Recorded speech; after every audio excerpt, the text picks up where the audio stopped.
Las enfermedades crónicas suponen el principal motivo de muerte y discapacidad. 8 de cada 10 consultas en el médico de atención primaria son de pacientes crónicos, unos pacientes que también representan el 60% de los ingresos hospitalarios.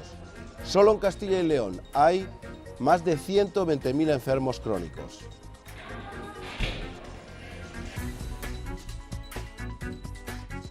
Hola, ¿qué tal? Muy buenas noches. El sistema sanitario es responsabilidad de todos, no solo del consejero de Sanidad.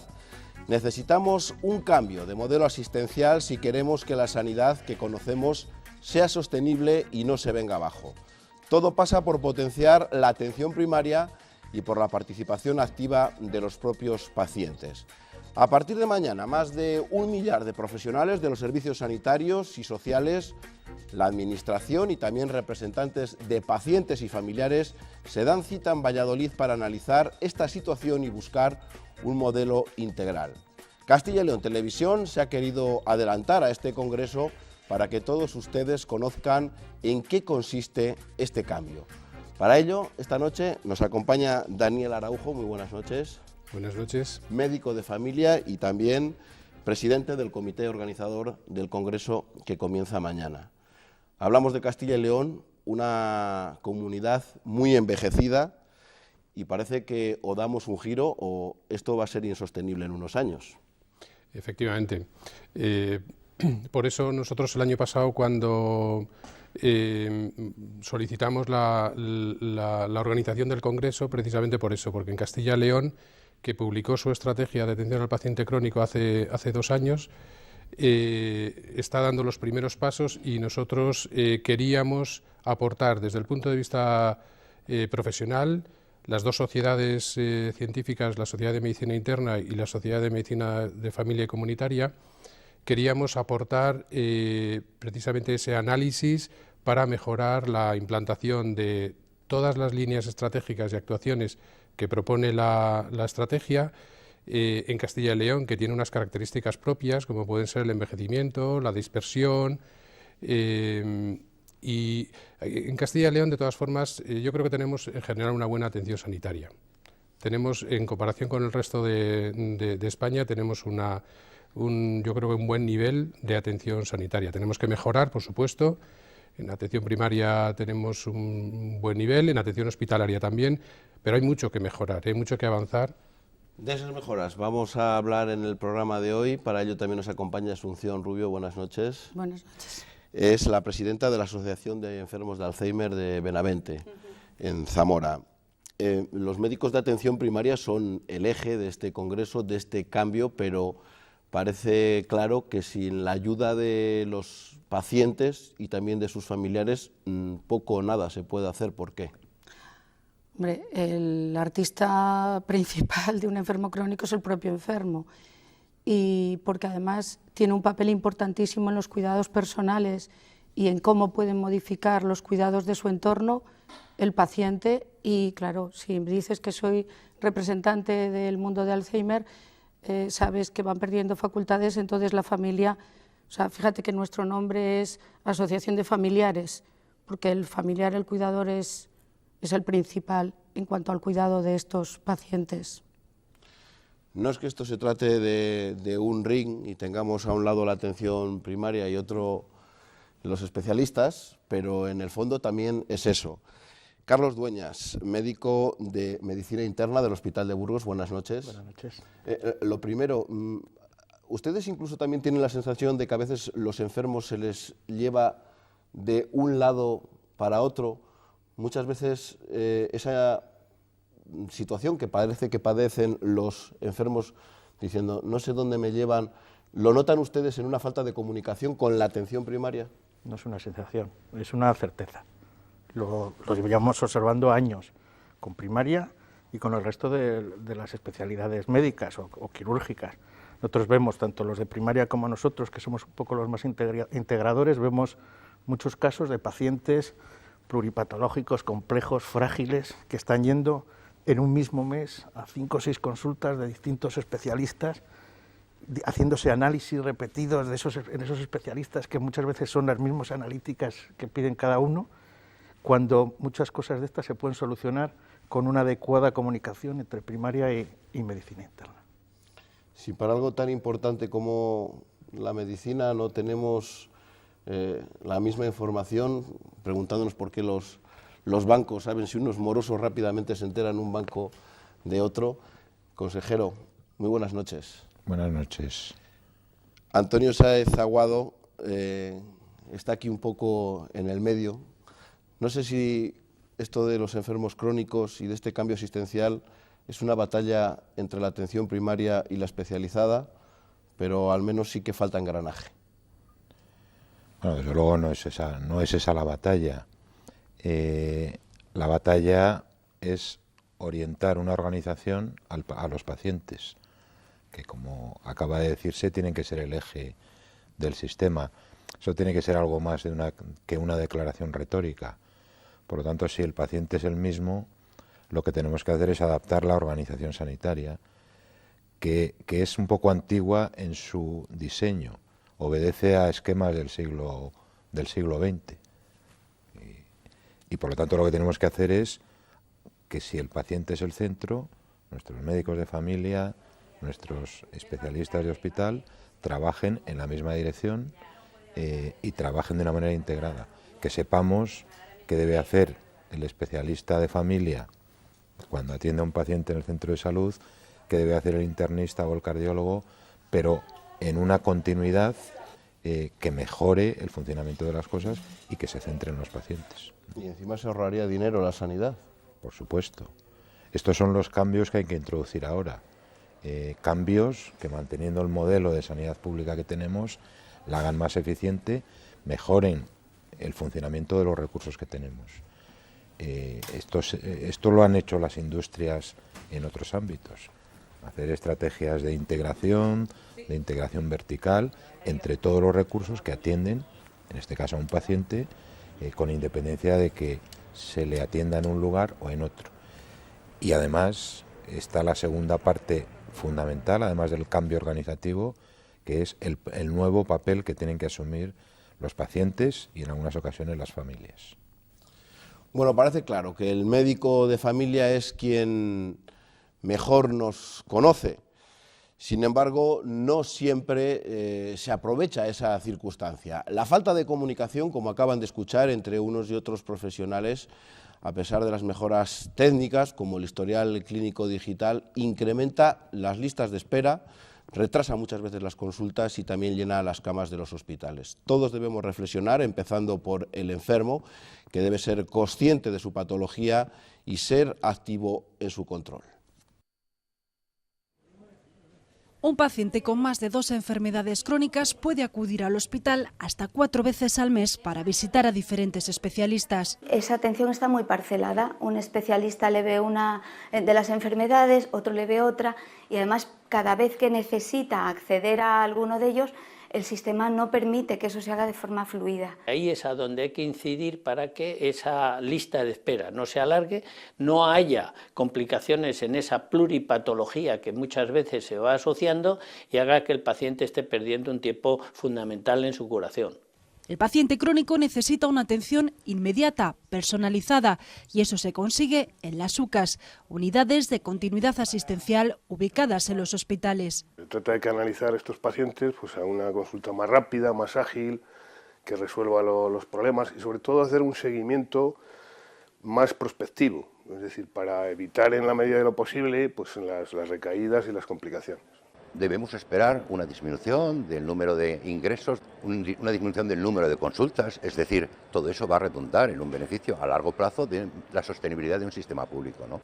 Quien llega a esta consulta en el hospital lo hace a través de su médico de familia. Es ver al paciente de una forma individual, tener un referente básico, fundamental y esencial en la atención primaria, un referente fundamental en el hospital y luego que todo eso se conecte con familia, domicilio, etcétera, etcétera. Hay que flexibilizar la comunicación entre nosotros, hay que mejorar las herramientas, hay que compartir información.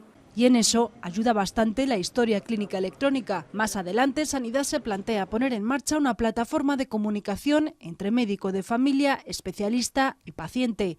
Este último sabe perfectamente quién debe pilotar esta estrategia.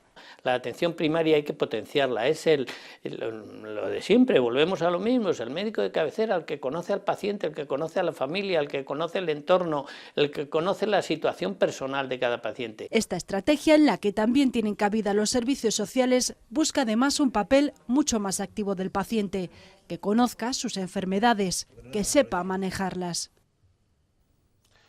Bueno, vamos con las primeras dudas. ¿La red de atención primaria está preparada para esa atención especializada del enfermo crónico? Por supuesto, no solo está preparada, de hecho es lo que estamos haciendo. Quizá con dificultades, nos falta mejorar en la comunicación con el hospital, pero nosotros es lo que básicamente hacemos. El 80% de nuestra labor prácticamente va dirigida a la atención de los pacientes crónicos y nos supone mucho esfuerzo el conciliar toda la medicación. Son pacientes que habitualmente toman muchos medicamentos, es decir, son pacientes polimedicados y nos supone, digo, mucho esfuerzo en hacer seguimiento de los diagnósticos que se pueden ir asociando y, por supuesto, de los tratamientos. Entonces, la atención primaria, tanto desde el punto de vista del médico de familia que lo hace, pero también de enfermería. Enfermería, en Castilla y León tenemos, yo creo, un buen nivel de enfermería en comparación con otras comunidades autónomas y la enfermería también hace una labor muy importante en el seguimiento de los pacientes crónicos y en la atención domiciliaria. El paciente crónico básicamente tiene que ser atendido y atendido bien en atención primaria. Necesitamos probablemente algún recurso más, quizá que nos faciliten una mayor capacidad de resolución. Necesitamos mejorar las herramientas del sistema de información, la historia clínica y la comunicación con los especialistas hospitalarios, que en este caso los interlocutores para nosotros más importantes son los internistas. Pero en la atención primaria estamos preparados, estamos cualificados y quizá pues tengamos que cambiar un poco el enfoque o la mentalidad y quizá los métodos de trabajo para hacer un abordaje integral que nos permita integrarnos con los demás. Ya he escuchado, consejero, hacen falta algún recurso, no sé si es el momento de poner más dinero para que eso funcione, o lo que más le preocupa precisamente es la regeneración mental, el modo de trabajo de esos médicos de atención primaria. Yo creo que seguramente harán falta algunas cosas más. Los médicos de familia nos piden más capacidad de resolución y a veces eso supone más medios. Creo que en Castilla y León el acceso a las pruebas diagnósticas o la utilización directa es razonable, pero que luego puede mejorar y eso es algo que siempre decimos. Primaria tiene que resolver más y para eso tiene que tener más capacidad de hacerlo, más acceso a diagnóstico y a tratamiento. Bien, pero esto sobre todo es un cambio organizativo. Se puede mejorar muchísimo con los mismos medios, seguramente tengan que incrementarse, porque decía ahora Daniel, el 80% de nuestras consultas las destinamos a pacientes crónicos, pero es que los internistas, el 80% de sus consultas son de pacientes crónicos y probablemente de los cardiólogos y de otros especialistas de hospital. Quiere decir que un paciente va 8 veces al año al médico, como media en Castilla y León, un paciente crónico probablemente el doble, pero es que también va, como se acaba de decir, un día al mes va a la consulta del internista, otro día del cardiólogo, otro día del urólogo. Se trata de organizarlo eso de otra manera para que no existan discontinuidades y para que todos trabajemos pensando en el paciente y en la misma dirección. Por eso es clave el papel de los internistas, que son quienes, podríamos decir, son los generalistas del hospital. Y es clave ese papel, especialmente en los hospitales. La primaria está muy adaptada a la cronicidad, porque al paciente se le atiende desde que nace hasta que fallece. En el hospital el paciente ingresa 7 días, 8 días, 10 días, por episodios concretos. Hay que organizar un poco más el hospital y trasladar algunas cosas a la primaria. Las UCAPs ya están funcionando, me imagino, en el hospital de Burgos. ¿Cómo se está sincronizando? Porque, claro, eso todavía es una parte nueva que necesita desarrollo. Claro, o sea, yo creo que esto necesita un poco de tiempo y adaptación entre los dos partes, ¿no? Entre primaria y medicina interna. Nuestra función será de facilitar a los médicos de primaria al llegar el enfermo sin tener que pasar por urgencias, evitando colas o evitando duplicidades de consultas. Esto tan fácil como con un teléfono. Daniel nos va a poder llamar y dice, oye, tengo aquí a fulano que le conoces de hace tal, estoy viendo que parece que se va a descompensar de una de las patologías que tiene, entonces nos tendremos que adelantar a que la descompensación obliga a ingresar para, mediante muchas de las unidades que tenemos, unidades de corta estancia, hospitales de día, poder evitar que el paciente empeore y que eso motive el ingreso. Entonces, tiene que ser una relación muy fluida entre primaria y nosotros luego tendremos que ver si, por nuestra capacidad, deberemos decidir si luego precisa de un cardiólogo o necesita de un urólogo o tal. Pero mientras tanto, tendríamos que ser el eje entre nosotros dos los que manejen todo el paciente crónico o pluripatológico. Cambio de mentalidad también en el enfermo, que puede pensar que cuando está ingresado en un hospital va a estar mejor controlado, que si está polimedicado no va a tener ningún tipo de olvido y así se le va a pedir una responsabilidad mayor a él o a su familia, en este caso. Vamos a ver. ¿Cómo tiene que cambiar el enfermo? Hasta ahora sí que habéis hablado de las reformas sanitarias, que me parecen fundamentales, pero me parece que el cambio fundamental de todo este plan es que se tiene en cuenta al paciente como algo activo. Eso hasta ahora yo no lo había visto en el mundo, o sea, en el mundo sanitario.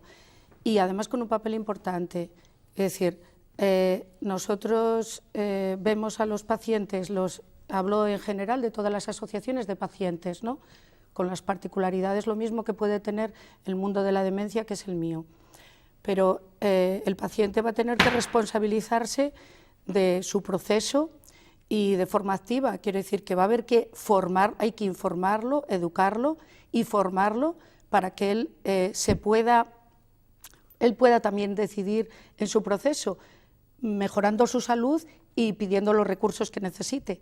Eso sí que es un cambio, un cambio muy importante, pero me parece estupendo.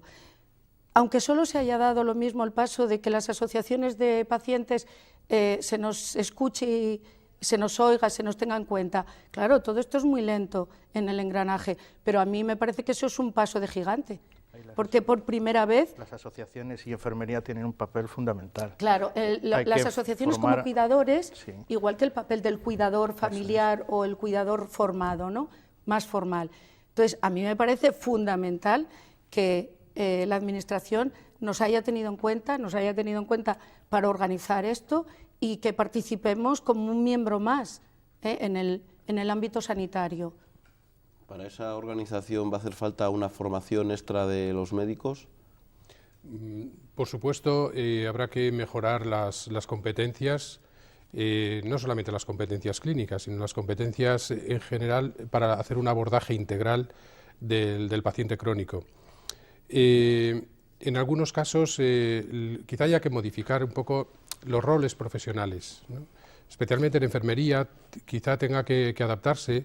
Hay que tener en cuenta también a los farmacéuticos, especialmente a los farmacéuticos comunitarios, que también hacen una labor importante, los trabajadores sociales, fundamentalmente los trabajadores sanitarios sociales que trabajan en los centros de salud, también hay que darles una mayor capacidad también, ¿no? Yo creo que nos tenemos que formar todos, porque este es un enfoque distinto, es un enfoque que a nosotros en atención primaria, a mí como médico de familia, mi especialidad es, y mi perfil profesional, este enfoque ya casi me le da. Nosotros trabajamos ya con un enfoque biopsicosocial y eso es característico propiamente nuestro.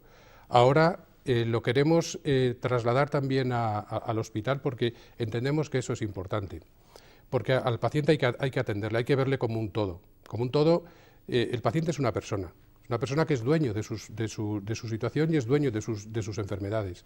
Y puede tener una o dos o tres o varias enfermedades. Pero también hay que tener en cuenta al entorno familiar y al entorno social.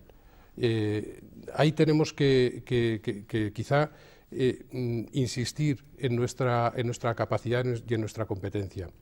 Eso, si somos capaces, como decía Asunción, de generar pacientes claramente activos y somos capaces de dar un buen cuidado, una buena atención a los cuidadores, que son absolutamente claves en la atención al paciente crónico, creo que nos va a ayudar mucho y vamos a avanzar mucho.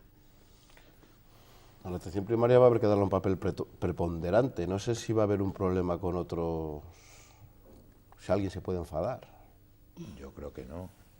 Es decir, por lo que está usted diciendo, como si los especialistas de hospital se pudieran enfadar. Yo creo que todo lo contrario.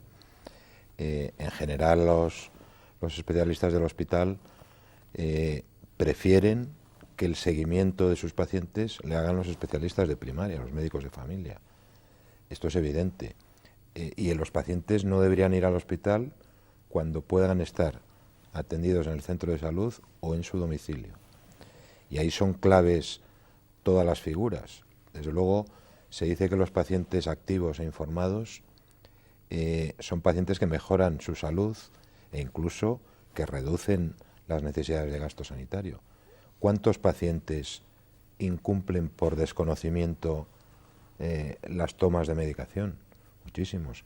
¿Cuántos errores se producen en la toma de la medicación, especialmente en pacientes crónicos?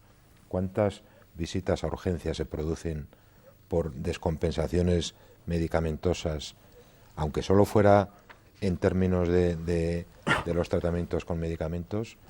Esto mejoraría muchísimo. ¿Cuántas tarjetas lleva un médico? Porque si nos cuesta dirigir casi a 2 hijos, no sé con cuántas tarjetas 972. Bueno, el consejero, aquí es que es claro. Dani tendrá 1.400. No, yo tengo 1.500 raspadas. Pero con 1.500 tarjetas yo reconozco que yo puedo hacer una labor buena en los pacientes crónicos. Hay que tener en cuenta que cuando hablamos de pacientes crónicos nos referimos sobre todo a los pacientes crónicos que llamamos pluripatológicos, pero además que tienen mayor complejidad. Pero mayor complejidad desde el punto de vista clínica, a la que se suma otro tipo de problemas, en algunos casos su propio ambiente, su propio entorno sociofamiliar. Entonces, nosotros nos estamos dirigiendo a este tipo de pacientes. Yo en mi cupo, por ejemplo, con 1.500, trabajando en un barrio obrero de Valladolid, tengo unos 70, 75 pacientes en esta situación de complejidad. Y trabajando en equipo con la enfermera que trabaja conmigo, que lo hace de forma formidable, y con la trabajadora social, somos capaces yo creo que, o por lo menos tenemos que ser capaces de ofrecer el mejor soporte y la mejor atención a los pacientes. Estamos hablando de un 5% de esos 120.000 pacientes, o sea, un 5% en cada centro de salud vendrá a ser unos 300, 400 pacientes, una cosa así más o menos.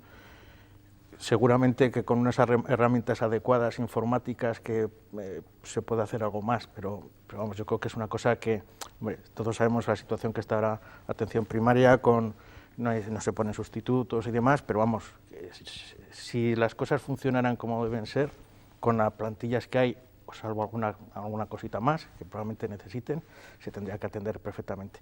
Y de ese 5%, de esos 75 pacientes que tiene Daniel, a mí me puede avisar por 3, 4, 5 dudas en una semana. O sea, esos pacientes serán los que yo tendré que traerles, meterles en el hospital de día, poner un poco más de diurético, necesitar algo detectados por la familia que el empeoramiento, pues esos son los pacientes que van a venir. El pilar principal es primaria. Nosotros vamos a aportar lo que vamos a aportar, pero la mayoría de los pacientes tienen que estar en primaria. Sí, si educando a los pacientes y a los cuidadores familiares se abarata el gasto, utilizar a las asociaciones de pacientes, que son a coste cero. También tenemos que... es el sillón más barato del coloquio. Una de las partes que también se nos escapa son las residencias, porque hay muchos de esos pacientes que están internados en residencias de ancianos, que tienen sus médicos y que también tendremos que ir a hablar con ellos y tener relación, porque hay una parte también que se nos puede escapar. Eso es algo pendiente. Eso es una cosa que es algo pendiente, pero ya se ha iniciado. Sí, lo sé. En la estrategia del crónico. Sí, porque lo hablamos. Tenemos ya, y concretamente ha habido una experiencia excelente en Valladolid, donde los médicos de esa residencia, primero donde el hospital habla con la residencia e intercambian pacientes cuando se necesita. Y segundo, los médicos de la residencia acceden al historial clínico, a las pruebas, y eso les da una información que es muy útil de cara a mejorar la atención a esos pacientes. Hay en esta estrategia y en general en este tema, no hemos hablado, nos falta esa parte, la parte sociosanitaria. Estamos ya fuera de tiempo, solamente una última reflexión, pero no quería que quedase fuera el tema del medio rural. Estamos hablando de una población muy envejecida, estamos hablando de dispersión.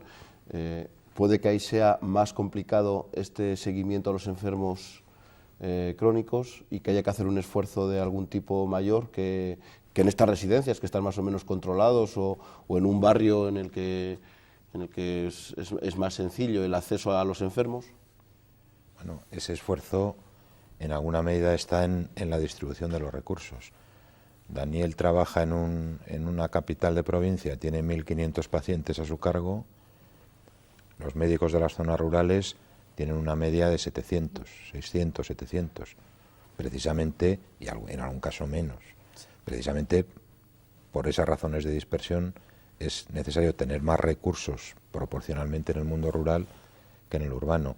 De tal manera que el médico que tiene 3 o 4 municipios tiene 600 pacientes a su cargo, y el urbano como Daniel, que tiene la población concentrada, tiene 1.400 como media, o en su caso 1.500. Aún así, el acúmulo de núcleos, aunque tengan poquita población, es algo a tener en cuenta, porque las horas del día son las que son y el desplazamiento también te lleva, aunque vayas para visitar a un paciente. Sí. O sea, es cierto pero que por eso, claro, tienen menos carga, porque parte de su tiempo le tienen que dedicar a desplazarse a... Sí, y yo creo que hay que hacer también un esfuerzo a la hora de...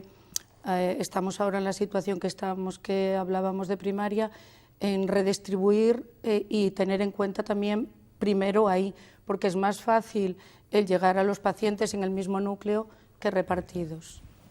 Tenemos que ir cerrando. Uno de los ejemplos que podemos ver de esta mejora y este cambio integral se puede reflejar en los enfermos de hepatitis C ahora mismo, ¿no? Sí. En los enfermos de hepatitis C, pues con todos los adelantos que tenemos ahora con los tratamientos, seguro que van a ir mucho mejor. Y una de las, estábamos comentando antes de entrar aquí, que los compañeros de primaria también tienen una función importante en cuanto al diagnóstico precoz de estos pacientes para luego llegar a nuestro nivel y poder ofrecerles los nuevos tratamientos cuanto antes. Por concluir.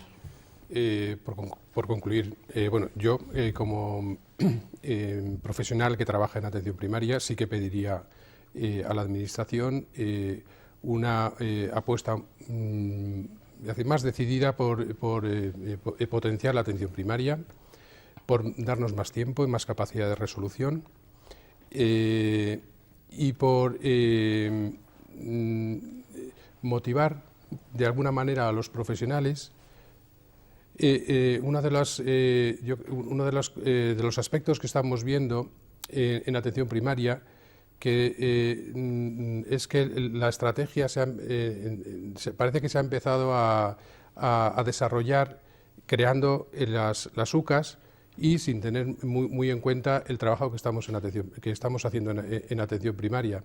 Es decir, crear las UCAs, las unidades de continuidad asistencial, como unidades funcionales dentro del hospital y ubicadas en los servicios de medicina interna era absolutamente necesario, pero echamos de menos que en atención primaria nos tengan más en cuenta. nos expliquen mejor la metodología de trabajo que tenemos que desarrollar y que tenemos que aplicar y nos ofrezcan más tiempo y más posibilidades.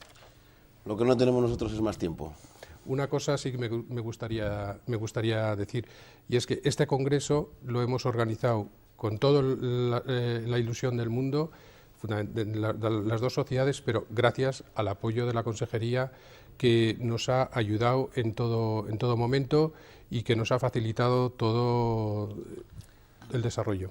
Una de cal y una de arena. Dar las gracias a la Consejería, pero de paso que tome nota de todas las necesidades que faltan. Pues, que ese es nuestro papel, apoyar, recibir propuestas. Yo creo que algunas las atendemos, otras las estudiamos, y yo creo que esto va en buena dirección y seguramente haga falta poner algunos medios más, especialmente en primaria, pero yo creo que va en la buena dirección. Muchísimas gracias a los cuatro por estar esta noche aquí. A mí me gustaría decir una cosa. Tenemos que irnos rápido, muy rápido. Me gustaría que se le diera un papel más importante en esas UCAs, en esas unidades de atención a crónicos, a la salud mental, porque es fundamental para el crónico y para el cuidador. Sin una buena salud mental del cuidador no van a funcionar. Todo esto seguro que se va a tener en cuenta a partir de mañana, a partir de las 5 de la tarde en Valladolid, en ese Congreso Nacional de Atención Sanitaria al Paciente Crónico. Lo que dé de sí ese congreso también se lo contaremos aquí en Castilla y León Televisión. Nosotros volvemos el próximo miércoles. Hasta entonces.